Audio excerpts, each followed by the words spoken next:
El siguiente segmento tiene contenido o opinión.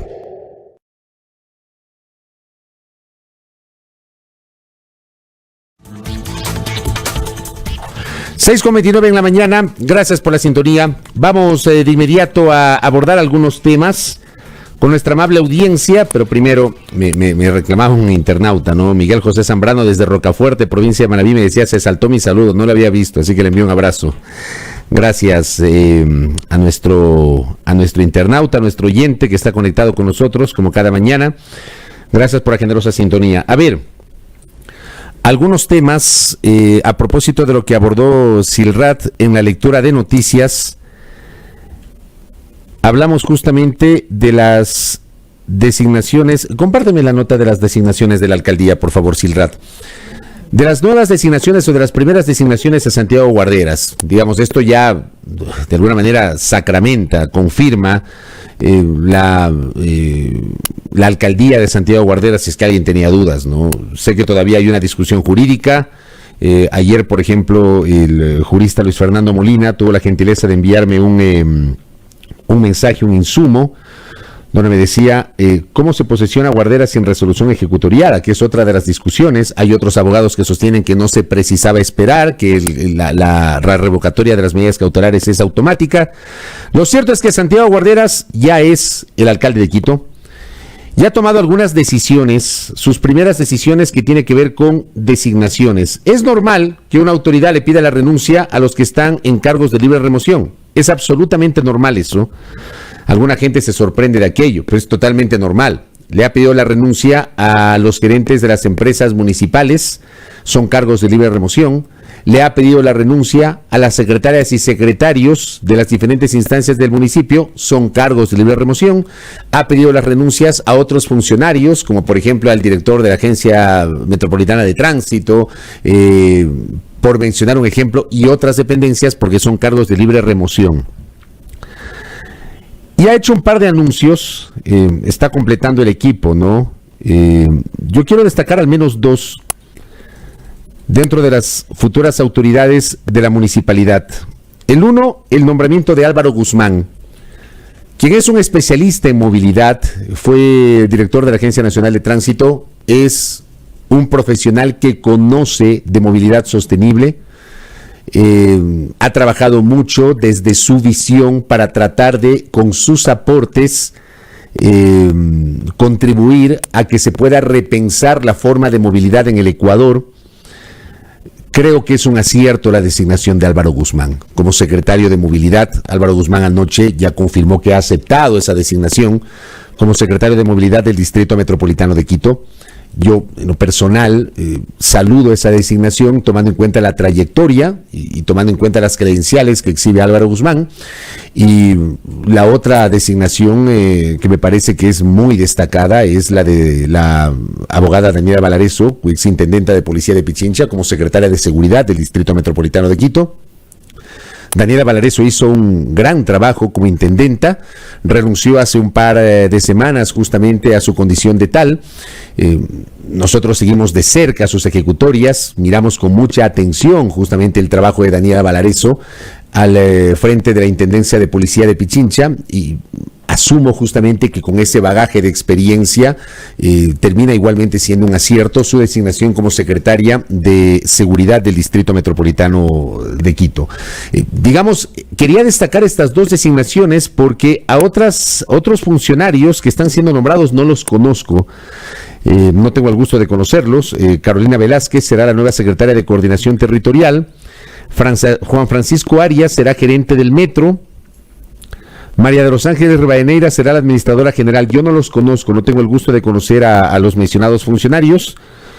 Veamos justamente quiénes son, cuál es su perfil. La cosa es que Quito salga de estos problemas que nos han tenido hablando de lo mismo durante más de un mes y medio, con una ciudad prácticamente paralizada, una ciudad en la que lamentablemente la polémica se ha manejado. Gracias, Milton. Le pregunto si el señor Arias es hijo de César Arias, le pregunto a mí. Ya, correcto. Sí, correcto. De César Arias. Juan Francisco Arias, quien será gerente del Metro, me confirma mi colega Milton Pérez. es hijo de César Arias. A César Arias sí lo conozco. Quiero contarles, sobre todo a las nuevas generaciones, César Arias fue el mentalizador, el artífice del sistema trolebús, que fue concebido en la administración de Rodrigo Paz Delgado y que fue ejecutado en la administración de Yamil Maguad en diciembre de 1995. Yo me acuerdo de ese año porque ese año vine a vivir a Quito. Y César Arias es un especialista en materia de movilidad. Su experiencia la llevó hasta Bogotá para que la administración de Antanas Mockus diseñe el Transmillennium, que es un sistema de movilidad similar a los corredores longitudinales que tenemos acá. Quito es una ciudad pionera, cuando Quito era pionera, ciudad pionera en los sistemas de transporte longitudinal, y esa experiencia se la llevaron a Bogotá, Colombia. Y esa misma experiencia se la llevó César Arias a Guayaquil durante la administración de Jaime Nebot para el diseño de la Metrovía. Un poquito para tener un contexto. Su hijo, me dice Milton, no sabía ese dato, será el gerente del metro. Y ojalá que ahora sí ya nos olvidemos de la inestabilidad y pensemos ya en la fecha definitiva para el inicio de las operaciones del proyecto de metro para Quito, que es todo un trabajo que hay que hacer detrás de aquello, ¿no? Digamos que esto quería comentarlo porque ojalá que ya empecemos a hablar de otra cosa y nos concentremos en lo que realmente importa, que quede de lado la bronca política y que nos concentremos en lo verdaderamente importante, que es sacar a la ciudad de esta desidia, de este marasmo, de esta polémica, de este foso en el cual está sumida la capital de los ecuatorianos. Que vengan mejores días, ojalá que sea así. Depende también del Consejo Metropolitano. Creo yo que muchos concejales no han estado a la altura, lamentablemente, de las circunstancias, no han estado a la altura. Yo he sido crítico tanto del Ejecutivo Municipal cuanto del Legislativo Municipal, que son los concejales, al punto que hace un par de semanas planteamos que si no pueden con la ciudad se vayan todos. Hoy hay un relevo que termina siendo conflictivo, polémico, que tiene sus diversas visiones. Hoy tendremos dos visiones en ese sentido. Hablaremos con Luisa Maldonado y también con Pablo Ponce, dos visiones distintas sobre lo que ha pasado en la ciudad, pero ojalá que a partir de aquí miremos hacia adelante, una vez que se ha concretado el relevo en el municipio de Quito. A ver, otro tema político. Diario El Comercio da cuenta, amable audiencia, que el gobierno de Guillermo Lasso analiza temas para una consulta popular. Quiero partir, antes de dar lectura a la noticia, quiero partir el concepto. Yo quiero trasladar este comentario a la audiencia, a quienes nos están escuchando en este momento. ¿Qué es más importante hoy para el país? Sinceramente, hoy, ¿hacia dónde debería orientarse el debate de la sociedad? Estamos experimentando la emergencia sanitaria aún. La emergencia sanitaria no ha terminado. La variante Delta está ahí, presente. Ya, se han reportado 40 casos, no sé si en las últimas horas se han incrementado los casos de la variante Delta. La provincia del Oro está complicada. Anoche tuve la posibilidad de dialogar con el prefecto de la provincia del Oro, Clemente Bravo, en el noticiero de RTU, y conversamos justamente sobre las complicaciones sanitarias que tiene la provincia del Oro. El gobierno ha tenido justamente que por la variante Delta diferir la aplicación del plan de retorno progresivo presencial al trabajo en instituciones públicas y empresas privadas. No hay certeza de lo que pueda pasar, ya. Dicho esto, hay que seguir con la vacunación, hay que cuidarnos, hay que protegernos, mantener las medidas de bioseguridad. Ese es el tema sanitario. Seguimos hablando del tema sanitario, porque como siempre he dicho, mientras no se supere el tema sanitario, la economía no se va a reactivar. Y esa es la otra pata, la economía. Porque hoy es 21 de julio. En 3 días, Guillermo Lasso cumplirá sus primeros 2 meses en el poder. Y hasta este momento no tenemos certezas sobre la orientación económica del gobierno. Yo no sé, salvo mejor criterio de ustedes, queridos oyentes, televidentes, internautas, yo no sé. De verdad, no sé. Si ustedes tienen claridad sobre hacia dónde va la economía, yo no la tengo. Lo dije la semana anterior, lo ratifico hoy. A 3 días de que Guillermo Lasso cumpla su segundo mes en el poder. En 2 meses no tenemos claridad sobre la orientación económica, sobre el norte económico del gobierno. Se anuncia una reforma tributaria que será enviada en agosto a la Asamblea Nacional. ¿Cuál es su contenido? ¿Qué van a enviar como reforma tributaria? ¿Van a incorporar la eliminación del impuesto del 2% a los microempresarios? De lo cual ya no se habla. Van a incorporar la propuesta de reducir 2 puntos porcentuales del IVA durante 4 feriados nacionales. Van a apuntar justamente a la eliminación del impuesto a la salida de divisas, el ISD, de manera progresiva. Va a haber algún tipo de impuesto al patrimonio sobre las grandes fortunas, que de esto tampoco se habla tanto. El otro día, por ejemplo, leía espeluznado cómo en el contexto de la pandemia hay un grupo de ricos a nivel planetario que se hicieron más ricos. Y aquí no se trata de, porque empezarán con el cliché, ¿no? Que el socialismo, que no sé qué, no se trata de eso. Se trata de un tema que se llama equidad. Equidad. Y en la pandemia está claro que hubo sectores de la economía que se empobrecieron, que quebraron, incluso que desaparecieron. Y es increíble que haya otros sectores pequeños, privilegiados, minúsculos, que incrementaron exponencialmente sus fortunas. Eso no es equidad. Y tampoco tiene que ver con el socialismo, como algunos lamentablemente lo etiquetan. Hay que hablar de un impuesto al patrimonio sobre las grandes fortunas. Los más ricos tienen que contribuir más. Hay que manejar ese concepto del que más tiene, el que más gana, más paga. Eso se llama equidad y redistribución de la riqueza. Y sobre esto, lamentablemente, no tenemos mensajes contundentes. No tenemos mensajes contundentes. Pero creo que esa es la otra pata de la cual hay que hablar. ¿Cómo se va a generar empleo? Ayer el ministro de Trabajo, a mí me sorprendió, debo decirles, primero quiero agradecer públicamente a Patricio Donoso, que finalmente aceptó una entrevista con este espacio. Fue una entrevista muy cordial. Se me quedaron algunos temas, lamentablemente, porque no alcanza el tiempo para preguntarle todo. Pero hubo algunos anuncios que hizo Patricio Donoso. Uno de esos, por ejemplo, que no va a haber despidos en el sector público. Si es que no escucharon la entrevista ayer, está colgada en nuestro canal de YouTube de Primera Plana. Ayer Patricio Donoso Chiriboga, ministro de Trabajo, anunció que no está en el radar del gobierno despedir servidores públicos. Ese mensaje ya va en contraposición con lo que se había anunciado en su momento, o al menos se pensaba en su momento, de que el gobierno del presidente Lasso iba a continuar por esa senda impuesta por el gobierno de Lenín Moreno de despedir servidores públicos así a diestra y siniestra, para aparentar de que hay una reducción del tamaño del Estado. Ojo que en el gobierno de Moreno se adoptaron decisiones casi que al ojímetro. Hubo algunos anuncios que no se concretaron. Les pongo un ejemplo. Moreno, por ejemplo, anunció la fusión por absorción de la Secretaría, que en ese tiempo era Secretaría Nacional de Riesgos y Emergencias, debía ser absorbida por el Ministerio de Defensa Nacional. Y después de una semana se dieron cuenta que no era conveniente y lo que hicieron es, para tratar de no desdecirse de lo que dijeron, ya no le dejaron como secretaría, sino como Servicio Nacional de Gestión de Riesgos y Emergencias, pero se mantuvo como un ente autónomo.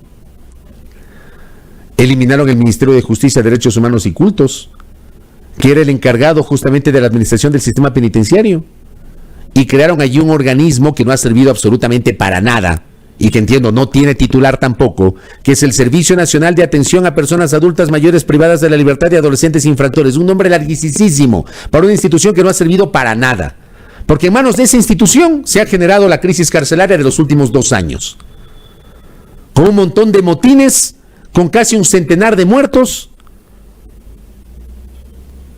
y con violencia al interior de varios de los centros penitenciarios. Entonces hicieron así al ojímetro. Anunciaron pomposamente la liquidación de empresas públicas, pues. En lugar de vender TAME, lo que hicieron fue liquidar TAME. Yo no sé si vendieron los aviones. ¿Qué pasó con los bienes de TAME? Cuando pudieron haber, en todo caso, negociado con el sector privado para mantener la línea aérea. La vendieron. Hasta ahora, de lo que yo sé, no terminan de devolverles los valores de los pasajes a miles de personas que habían adquirido con tiempo sin imaginar que la empresa iba a cerrar. El tema de los ferrocarriles a liquidación, y sin embargo aquí nos dijo el ministro de Turismo hace pocas semanas que quieren rescatar el ferrocarril, por mencionar algunos ejemplos. Hubo unas decisiones y unos anuncios pomposos en el gobierno anterior con el pretexto de reducir el tamaño del Estado. Bueno, retomo lo que decía el ministro de Trabajo. El ministro de Trabajo ha dicho que no va a haber despidos de servidores públicos, señalando que el gobierno entiende que se requiere activar la economía y claro, con gente desempleada no se puede activar la economía. Que no van a reformar el Código del Trabajo, sino que van a mandar una nueva ley a la Asamblea Nacional que le llaman Ley de Oportunidades. Vamos a ver qué contiene eso. Dicen que van a incorporar propuestas para el trabajo parcial, que esto no viole la Constitución, que no se respeten los derechos laborales, que no se regrese a la tercerización de la intermediación. Patricio Donoso ayer negó que esté pensando en ir a la tercerización, porque la tercerización per se no es mala. Lo malo es que aquí en el Ecuador la tercerización se la utilizó para violar los derechos laborales de los trabajadores, sin afiliación a la seguridad social, sin reconocer las utilidades de los trabajadores, sin reconocer sus derechos laborales. Bueno, esto anunció Patricio Donoso. Y esa es otra pata vinculada al tema de la economía. ¿Cómo se va a generar empleo? ¿Qué tipo de oportunidades vamos a tener los ecuatorianos para poder generar empleo? ¿Ya? Esa es otra pata de la cual también hay que hablar. Entonces yo les decía, el tema sanitario, el tema económico, vamos al tema laboral. Esa es otra pata. Luego, hay otras cosas. La educación. ¿Qué mismo va a pasar con el acceso a la universidad? Las rentas que reciben los gobiernos locales. ¿Qué pasa con la salud, más allá de la emergencia sanitaria? Hospitales que están abandonados, algunos deteriorados, no hay medicamentos. Este anuncio que hizo esta semana en una entrevista con el canal de televisión Teleamazonas, el señor vicepresidente de la República, el doctor Alfredo Borrero, respecto de que las farmacias privadas se van a sumar justamente a la entrega de las medicinas. ¿Cómo lo van a hacer? ¿Cómo va a generarse esta coexistencia a partir justamente de algo que dijo Borrero, que las farmacias en los hospitales públicos se han convertido en focos de corrupción? Es un problema de fondo, el tema de la salud, el acceso a la salud. Entonces son varias patas sobre las cuales, tras casi 2 meses en el poder, varias de esas patas no tenemos claridad. Sí, falta todavía, hay que esperar todavía al gobierno. Yo estoy de acuerdo, estoy de acuerdo. Más allá de que en lo económico, sí me parece a mí que el gobierno del presidente Lasso ha avanzado muy lentamente en los anuncios en el ámbito económico, porque digo, yo no tengo claridad sobre hacia dónde va el país en el ámbito económico. Hay que esperar esos 100 días, de acuerdo. Va a cumplir sus primeros 60 días en 3 días. Veamos qué pasa. Pero ¿por qué hago este preámbulo? Querida audiencia, ¿por qué hago este preámbulo? Porque pretenden ahora ponernos a los ecuatorianos a hablar de una consulta popular. Que primero, ¿cuánto le va a costar al Ecuador? ¿Cuánto creen que cuesta una consulta popular? ¿60, 70, 80, 90 millones de dólares? ¿Cuánto cuesta una consulta popular? No es que cuesta una minucia. En este momento, hacer una consulta popular que puede costar 60, 70, 80, 90, 100 millones de dólares, no tengo la menor idea. Ya, parto de eso. Pero habrá quien me diga, no, pero es que no importa el pronunciamiento popular, el ejercicio de los derechos democráticos de los ciudadanos, eso no debe partir de un tema económico. Ok, compro ese argumento. Porque la Constitución consagra que los ecuatorianos tengamos el derecho de pronunciarnos. ¿Consulta popular para qué? Pregunto, ¿para qué? Se dice, es que hay que eliminar el Consejo de Participación Ciudadana y Control Social. Es que hay que reformular la representación y la integración de la Asamblea Nacional.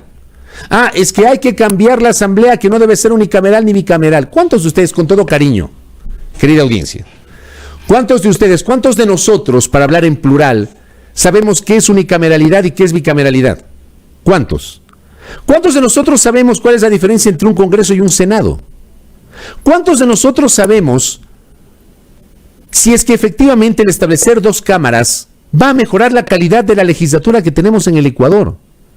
Y por último, yo les pregunto a ustedes, estos son temas urgentes, siendo importantes para el debate político. ¿Con eso solucionamos la economía? ¿Con eso enfrentamos la emergencia sanitaria? ¿Con eso nos van a garantizar una reinstitucionalización de la República? Pregunto. O sea, hubo un anuncio en el sentido de que supuestamente el presidente de la República estaría anunciando llevar adelante una consulta popular para septiembre. Eso es imposible. Es imposible que haya una consulta popular en septiembre. Es imposible. Estamos 21 de julio. El mes se acaba a la vuelta de la esquina. Luego entramos a agosto. ¿Cuánto tiempo creen que toma el preparar una consulta popular? Porque además, para ir a las urnas a una consulta popular hay que tener dictamen previo de la Corte Constitucional, pues. Y después de ese dictamen previo, la Corte Constitucional dice el camino de lo que se quiere enmendar o reformar sobre el contenido de la Constitución. Luego el diseño de las preguntas. Luego los preparativos, toda la parte operativa. Es imposible que en agosto tengamos consulta popular. Eso para mí ya es venta de humo. En la nota del Comercio que yo les decía, dice lo siguiente: el gobierno baraja algunas posibilidades en su relación con la Asamblea Nacional con la intención de allanar el plan de trabajo del presidente Lasso. El primero, llegar a consensos mínimos con una agenda para mitigar la crisis, pero si en el Parlamento nos abren caminos, la opción es consultar al soberano. Cuando yo leo esto, inmediatamente se me viene a la mente cuando Moreno anunció: consultaré las veces que sean necesarias al pueblo ecuatoriano. Eso dijo Moreno en 2017. ¿Cuántas veces consultó? Una. Y una consulta que fue mañosa. Una consulta que tuvo dos objetivos. Una consulta en donde nos pusieron preguntas engañabobos cuando el fondo era otro. Una consulta que no sirvió para nada. Una consulta que sirvió para cambiar las cosas supuestamente, pero cambiaron para no cambiar o para empeorar, no para reinstitucionalizar el país. Dice, el propio primer mandatario anunció la semana anterior que una de las tareas de la ministra de Gobierno, Alexandra Vela, será afianzar una nueva relación con sus aliados en la Asamblea Nacional. En entrevista con Radio Quito, la ministra reiteró que están abiertos al diálogo con todas las bancadas para buscar soluciones a los problemas del país. Dice, reconoció que si no se alcanzan consensos, el gobierno deberá recurrir al soberano para que dirima los puntos de discrepancia en los que no se lograron acuerdos. Se trata del primer pronunciamiento de Carondelet sobre una eventual consulta popular. Por cierto, el presidente no ha dicho nada sobre una consulta. Esa fecha de septiembre, entiendo, la anunció el asambleísta Fernando Villavicencio luego de una reunión con el presidente de la República. Yo no lo he escuchado a Lasso anunciar que va a convocar una consulta popular en septiembre o que va a haber una consulta popular en septiembre. Primero, no hay anuncio oficial del presidente y segundo, operativo y logísticamente es imposible que en septiembre haya una consulta popular. No es posible, olviden, no es posible. Dice, Alexandra Vela confirmó que el Ejecutivo está analizando los temas que deberían ser sometidos a consulta, pero aún no hay definiciones. No ha dicho el presidente: voy a plantear la eliminación del Consejo de Participación Ciudadana en una posible consulta. En campaña sí, pero el gobierno se está analizando cuáles son temas prioritarios que requieren el pronunciamiento del pueblo ecuatoriano. Gracias, Andrés Reliche, que me comparte un insumo adicional para esto que estoy señalando. Está colgado en la página web de la Fraterna Pichincha Comunicaciones. Consulta popular no es prioridad para el gobierno, asegurado Eduardo Bonilla, secretario de Comunicación. El secretario de Comunicación de la Presidencia, Eduardo Bonilla, aseguró que la consulta popular, que empieza a sonar desde varios sectores políticos, incluso desde autoridades del Ejecutivo, no es prioridad para el gobierno. Pero pónganse de acuerdo autoridades del Ejecutivo, pues. O sea, si tenemos un legislador con un criterio respetable, porque es su criterio, el de Fernando Villavicencio, de que hay que ir a una consulta popular, y él aparece y dice: el presidente de la República se ha comprometido a convocar una consulta popular. Luego de esa declaración del asambleísta Villavicencio, ha habido un silencio por parte de las autoridades.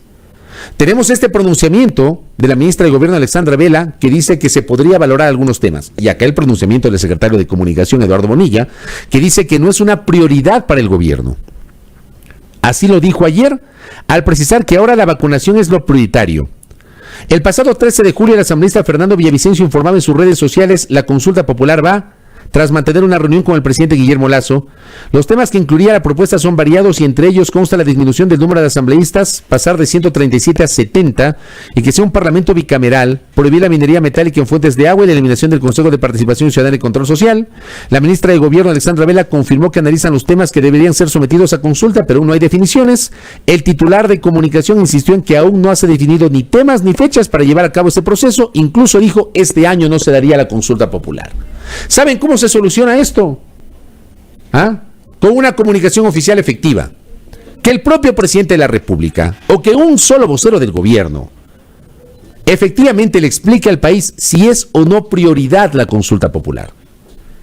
Porque aquí Eduardo Bonilla, en esta nota que publica Pichincha Comunicaciones, dice que no es prioridad y que no será este año. Alexandra Vela dice que se está analizando. Fernando Villavicencio asegura que el presidente Lasso ha ofrecido ir a la consulta popular este año. Entonces, ¿qué mismo? Si a mí me preguntan, y aquí va mi opinión como ciudadano, la consulta popular sobre estos temas no es prioritaria. 1. 2. No le vendan humo a la gente. No le vendan humo a la gente. Porque es muy fácil ponernos a hablar de estos temas, incluso desde nuestra propia ignorancia y desconocimiento. A la gente le dicen ya, con una consulta popular se va a eliminar el Consejo de Participación Ciudadana, que creo yo es un organismo hoy muy discutido, que tuvo una génesis ideal, en un mundo ideal que no lo tenemos, la génesis del Consejo ideal, ciudadanizar la designación de autoridades de control, impulsar la participación ciudadana de una constitución que justamente consagra la participación ciudadana como un derecho. ¿Y qué ha hecho el Consejo de Participación Ciudadana a lo largo de los años? Convertirse en una agencia de empleos. Eso lo hemos dicho en este espacio desde siempre. Ya, ese consejo había que repensarlo. Y ese consejo, lamentablemente, la institución, no digo el consejo actual, hablo de la institución, Consejo de Participación Ciudadana y Control Social, no ha podido salir por sus fueros. En la consulta de Moreno del 2018, nos preguntaron una tontería. Perdón que lo diga de esta manera.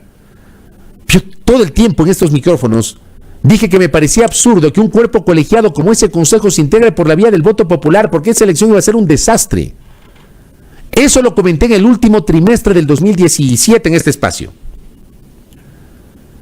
Y finalmente la elección de 2019 fue un desastre. La campaña para elegir a los consejeros fue un desastre.